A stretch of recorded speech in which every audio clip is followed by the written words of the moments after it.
Meghan Markle has repeatedly written to the palace seeking our intervention in the Epstein matter, but, like Andrew, she must face her own consequences. Meghan expected Windsor to feel cold. She did not expect it to feel as though she had never existed. Within minutes of arriving, she was shown a freshly updated set of Royal Foundation records, and everywhere her name had once appeared, there was now empty space. Patronage histories had been rewritten. Archived listings had been changed. Even internal reference sheets carried no trace of her. This was not a delayed correction. It was deliberate erasure. Before we go deeper into what this really means for the royal family, make sure to subscribe so you don't miss a single update. Meghan had come to Windsor expecting a private meeting about charitable records from her royal years. She knew the conversation might be uncomfortable, but believed the past would remain intact. A senior household official opened an updated Royal Foundation register in front of her. The Royal Foundation was the charitable organization that once grouped royal initiatives under one structure. Then came the sentence that changed the room. Her name had been removed from every active record. Working index, patronage reference, and palace-authorized association. Meghan turned one page, then another. Her breathing slowed when she reached an initiative she remembered helping launch. "Not even the historical record?" she asked. The official hesitated, and that pause cut deeper than an answer. She called Prince Harry. Harry heard the restraint. She was not shouting. She was trying not to. For him, that silence meant the dispute had moved beyond duties, titles, or access. It felt like someone was trying to redefine where she had existed inside royal history. Then Meghan noticed something the palace hoped she would miss. Separate files carried the same revision date, different departments, different records. One coordinated change. She checked again, and shock hardened into anger. This was not routine housekeeping. Someone had ordered a synchronized removal. Meghan found the authorization sheet next. One set of initials pointed toward an office linked directly to the Prince of Wales, the title held by William as heir to the throne. William stood at the center of everything. She stared at the page until the official realized the meeting had changed. The aide moved as if the matter were finished. Meghan closed the register instead. "I want to speak to William," she said. No raised voice. No hesitation. Windsor had expected her to leave quietly, but she remained seated, refusing to let the blank spaces speak for her. Because the removal itself was only the surface. To understand why those empty lines hurt so deeply, the palace would have to confront what those foundations had meant to Meghan, and why William believed that meaning could no longer be preserved.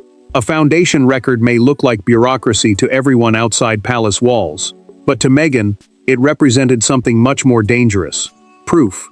Proof that she had once stood inside the institution, worked under its banner, shared platforms with William and Harry, and helped shape causes carrying royal authority.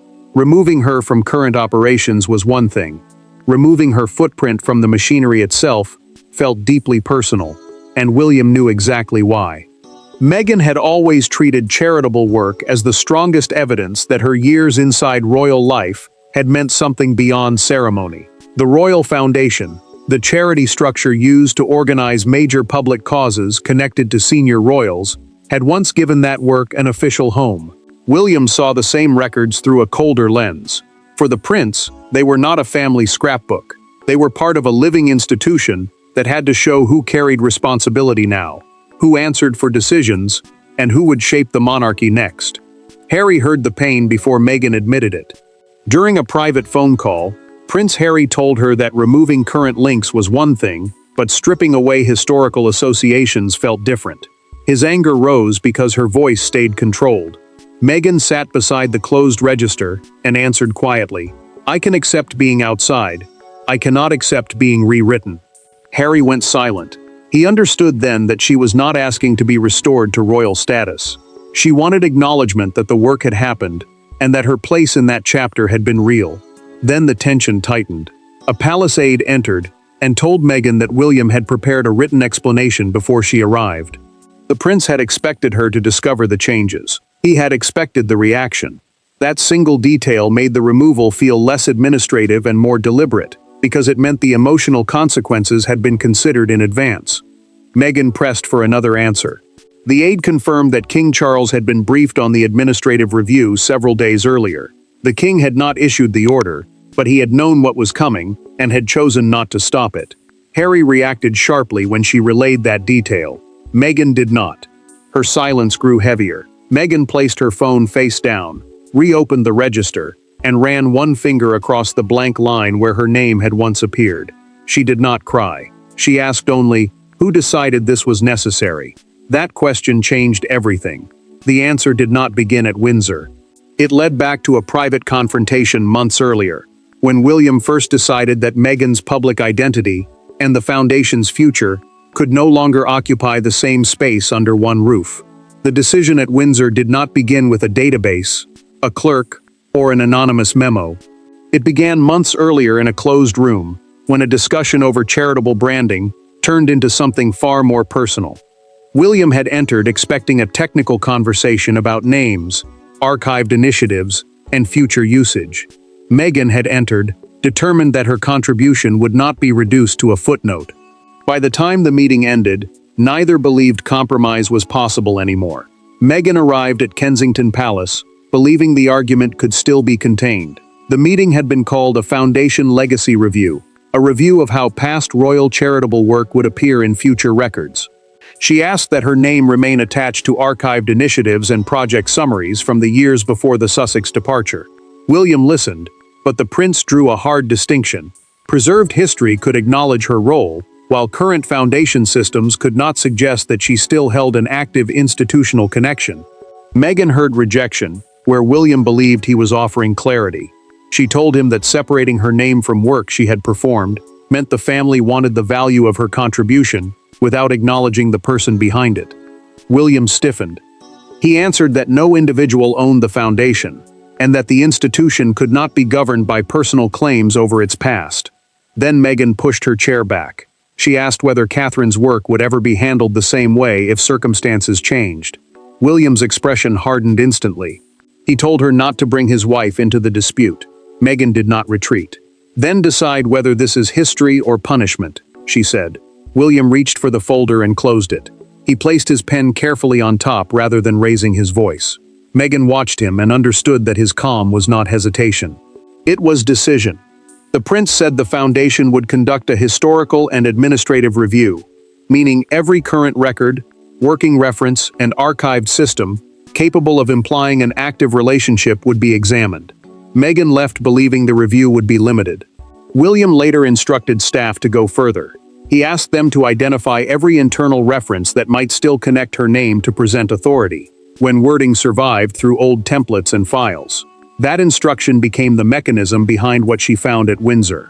Now Meghan understood the revision dates, prepared explanation, and silence before her questions were answered. William had not improvised anything that morning. He had completed a decision begun months earlier, and now he had agreed to meet her face to face. The quiet pen, the closed folder, and the words spoken at Kensington were about to return with devastating force. There were no cameras, no courtiers hovering behind the chairs, and no ceremonial smiles to soften what happened next. Meghan entered expecting William to defend the decision with palace language.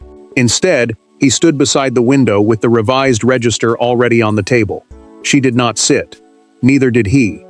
And when she finally asked why he had authorized her removal, the prince answered without hiding behind advisors, because ambiguity had become impossible.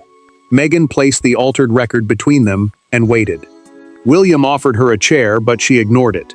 The prince explained that the new system separated preserved historical material from active institutional records, meaning old contributions could remain documented, while current files would show only those still formally connected to the organization. For him, the issue was authority. If an old affiliation appeared in current briefing papers, outsiders could still believe it carried royal approval. Meghan heard the explanation and felt her anger sharpen. She asked why clarity required her name to disappear across so many files at once. William answered that staff had spent months correcting outdated references one by one. He said the confusion kept returning because old wording survived in templates, internal notes, and working documents. Meghan told him he had confused control with history. William's restraint finally cracked. He did not shout, but his voice rose enough to change the air between them. The foundation, he said, could not remain trapped forever inside arguments created by the family's rupture. Meghan answered that removing every trace from working systems did not heal anything. It simply made the separation look cleaner than it had ever been. Then William opened the closed file. He showed her several internal briefing references, where her former affiliation still appeared beside current royal activity. Staff had flagged them repeatedly and documented administrative notes. The prince said that was the final trigger. The palace could either keep correcting every surviving reference or draw one complete line. Meghan understood immediately. Windsor had chosen the line. Meghan asked the question that mattered more now. Did Charles approve this? William paused. King Charles had been informed, he said. The king understood the reasoning and chose not to overturn the decision. That answer hit harder than the register itself. Meghan had expected William to defend his authority. She had not expected Charles to stand aside while it happened. William reached for the register as she turned to leave. Meghan kept one hand on it for several seconds. Neither moved. Then she released the pages. You have your records. I still have my memory. The deepest wound had shifted. One floor away sat the man who could have stopped everything, and Meghan was going to ask why he had chosen not to. King Charles did not need to sign the removal order for his silence to matter. By the time Meghan entered his private sitting room, she already knew he had been warned. He had seen the review. He understood what William intended. And still, the machinery had moved forward. For Meghan, that transformed the argument completely. William might have made the decision, but Charles had allowed it to become reality. And now father-in-law and daughter-in-law faced each other without intermediaries. Charles remained calm as Meghan challenged him. The king viewed the foundation as increasingly belonging to William's sphere of responsibility, meaning the charitable institution now sat largely within the future king's working authority and long-term direction. If he had stepped in, he believed he would have weakened his son's position over an organization tied closely to the monarchy's next chapter. That mattered because this was no longer just a family disagreement. It had become a question of who controlled the institution's future. Meghan listened, but the explanation did not soften the wound. Charles told her that active royal organizations could not carry associations that no longer reflected present responsibilities. The king insisted the changes were about institutional separation, not a judgment on every contribution she had made. She looked at him and asked, "Did you think about what it would feel like when I saw it?" Charles did not answer at once. His silence became more painful than the reasoning. Meghan waited, and eventually he admitted that he had known the implementation would hurt her. The king said he had considered intervening, but believed doing so would only delay a reckoning that had already become unavoidable between the Sussex past and William's future institution. Then Charles gave her the one detail William had not emphasized. He had insisted that the official historical archive could not be rewritten. An official historical archive is the preserved record of past royal activity, kept so future accounts remain accurate even after roles change. Meghan's contributions would still appear there where they had genuinely existed, even though current foundation systems would no longer associate her with ongoing authority. Charles removed his glasses, folded them carefully, and placed them beside the file. Meghan waited for an apology. Instead, he said softly, "I could protect the record. I could not preserve the relationship exactly as it was." The king then told her a sealed archival acknowledgement was being prepared, documenting the contribution of all former principal figures from that era. It was not restoration. It was recognition without belonging. Meghan understood the distinction, but she did not yet know whether it was enough. And once she left that room, the consequences of the decision began moving faster than anyone expected. The Windsor meeting ended, but the removal did not stay inside Windsor. Within hours, revised biographies circulated to staff, foundation correspondence templates were replaced, and internal reference systems changed across departments. For Meghan, every update carried the same message. Whatever influence she once possessed inside the royal charitable structure had now been formally severed. Yet the most painful moment did not arrive through paperwork. It came when someone who had once worked beside her treated her like an outsider. Meghan left the meeting knowing the decision had already become procedure. Foundation directories, briefing books, partnership references, active web pages, and internal contact systems were being standardized, so no one could mistake her for a current representative. A briefing book is the internal packet staff used to prepare senior royals for meetings and engagements. That mattered because once those references changed, the separation stopped being symbolic. It began shaping how every official interaction would work. Harry received his own clarification soon afterward. Prince Harry read the document twice before calling her. It stated that current Foundation records would identify only serving principals and authorized office holders. He understood the message immediately. The palace was not merely changing language. It was sealing a boundary. Meghan felt that boundary while leaving Windsor. A senior charitable coordinator who had once worked closely with her started to greet her warmly, then noticed the officials nearby and became painfully formal. The change lasted seconds, but it hurt more than any file.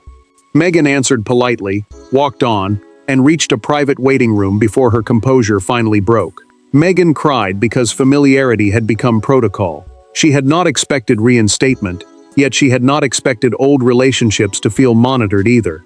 Harry heard the strain when she called again and suggested fighting back publicly.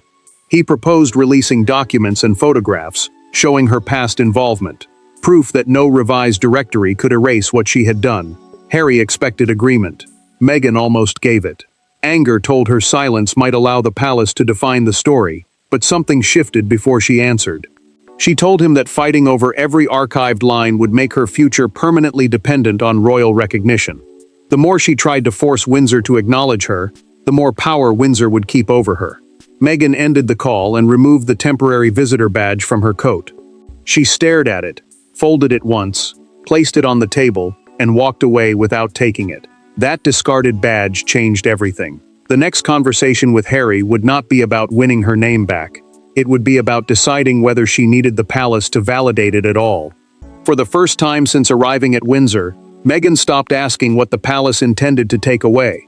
In a private conversation with Harry, with no advisors and no institution between them, she asked a different question. What were they still trying to recover? A title? A record? An acknowledgement? Or a version of their lives that no longer existed? Harry expected fury. Instead, he heard something calmer and far more final. From his wife. Meghan called him after leaving the estate, and this time nobody else joined the conversation. No aide listened. No communications team prepared language. Prince Harry spoke first, still angry enough to want action. He argued that they should demand the return of every historical reference and challenge any record that reduced her role. The Duke of Sussex, the title given to Harry when he married Meghan, believed silence would look like surrender. To him, each removal felt like another piece of their shared royal life being cut away. Meghan did not answer with the anger he expected. She told Harry that she no longer wanted her sense of legitimacy tied to whether William's Foundation printed her name. The sentence stopped him. Hours earlier, she had entered Windsor ready to demand recognition. Now she was questioning why that recognition still had such power over both of them.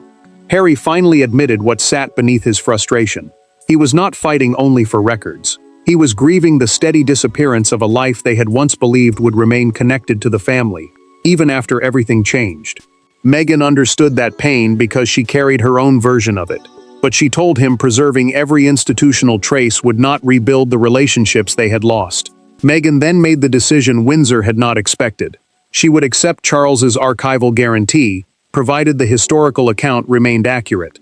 She would not ask to be restored to current royal foundation systems, and she would not demand that William reverse the administrative separation. Harry pushed once more. So we just let them remove it? Meghan answered, from their present, yes.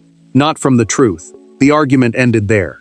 Meghan also rejected the idea of releasing a retaliatory dossier of documents and photographs. Harry agreed, reluctantly at first, that their response would acknowledge the separation while emphasizing the charitable work they now controlled independently. Their restraint changed the balance instantly. Windsor had prepared for another confrontation. Instead, Meghan refused to give them one. And once the revised records became public, that silence made the decision itself impossible to ignore.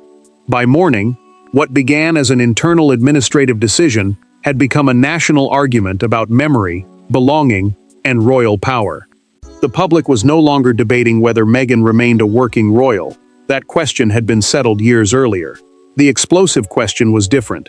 How far should an institution go when separating itself from someone who once stood at its center? One newspaper image transformed that abstract argument into something everyone could understand instantly. Meghan woke to confirmation that her name no longer appeared inside current royal foundation systems. Palace communications stressed that preserved historical material would remain intact, and that the changes concerned active institutional association, meaning the records used to show who currently represents, governs, or speaks through the organization. That distinction mattered because supporters of William saw the move as overdue clarity, while critics saw something colder, a separation so complete it risked making past service feel disposable. William watched that argument gather speed from Kensington Palace. The prince saw commentators describe the decision as personal revenge, and frustration hardened quickly. He believed he had made a governance decision, not declared war on a former family member. Yet the coverage kept returning to motive, resentment, and memory. For him, the most difficult part was watching institutional language become a public morality play. Meghan faced a different kind of exhaustion. Photographs reached her showing people outside Windsor debating whether the palace had gone too far. Some defended the changes. Others held up old clippings from the years when she had appeared alongside Harry and William. She did not feel vindicated. She felt trapped again inside a family conflict that had become public property. Then one fictional morning newspaper gave the controversy its defining image. The front page showed two versions of a Royal Foundation directory. An older page carrying Meghan's name beside the revised version, where the line had disappeared. Above them sat three words in enormous type: the empty space. The phrase spread within hours. William watched the front page being discussed on television and switched the screen off. Meghan saw the same image on her phone and closed the article before finishing it. Neither found victory in what followed. Charles finally intervened through an official palace statement. The king confirmed that historical archives would continue recording the roles played by former principals, meaning people who once held formal leadership positions within the foundation.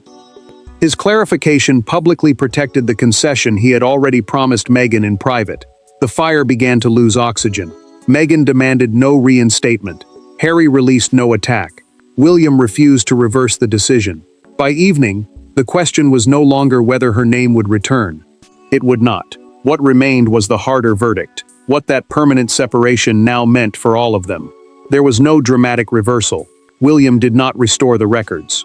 Meghan did not return to Windsor demanding another meeting.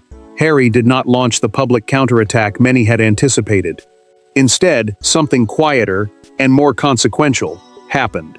The palace drew a permanent line between Meghan's royal past and the foundation's institutional future, while preserving the historical record of the years when those worlds overlapped. It was not reconciliation. It was not victory. It was separation, finally given a formal shape. Meghan understood that the decision was permanent. Her name would not return to active Royal Foundation listings, current patronage materials, internal governance systems, or working documents used by staff.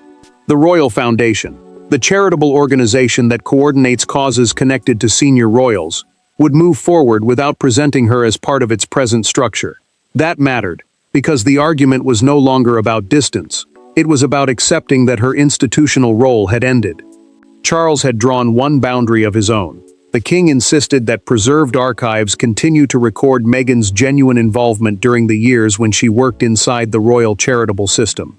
An archival record is the official historical account kept to preserve what happened after active roles change. The monarch could not restore the relationship, but he refused to allow family rupture to become historical falsification. Meghan received the confirmation and read it alone. She did not celebrate. She closed the letter, called Harry, and told him she would ask for nothing more. Prince Harry listened, before admitting that part of him had still hoped restoration might happen. She answered that accurate history was enough. He understood then that the fight had reached its end. William accepted a different cost. The prince had achieved the institutional clarity he wanted, but he knew the clean administrative line had widened the personal distance between them. He did not reverse the decision, and he did not pretend it had been painless. Meghan placed the archival confirmation beside the notes she had carried into Windsor. After a moment, she pushed the foundation register away and kept only the historical acknowledgement. The choice said everything. She no longer wanted access, position, or restoration. She wanted the past named accurately, then left where it belonged. Windsor removed Meghan's name from its working future, but it could not erase the years already written. William secured separation. Charles protected the historical record. Harry accepted that restoration was over. Meghan finally stopped asking the institution to confirm a life she had already moved beyond. The empty line no longer represented defeat. It represented an ending. Thanks for watching. Please don't forget to like and subscribe, and we will see you in next one.